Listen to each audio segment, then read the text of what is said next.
Welcome back to Her Haven. What a beautiful day to get something done outside.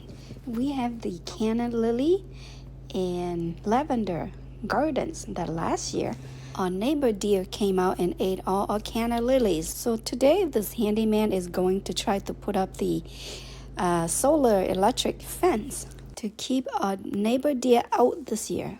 Again, know that deer can jump 7-8 feet fence that we put up in the past. We learned that the best way to keep the deer out is this electric fence that is only about 4 feet high.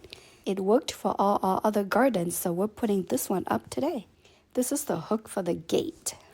The electric fence doesn't have to be that tall, but it needs to be 2 level. So here are the 2 level. We got the first level, and here's the second level.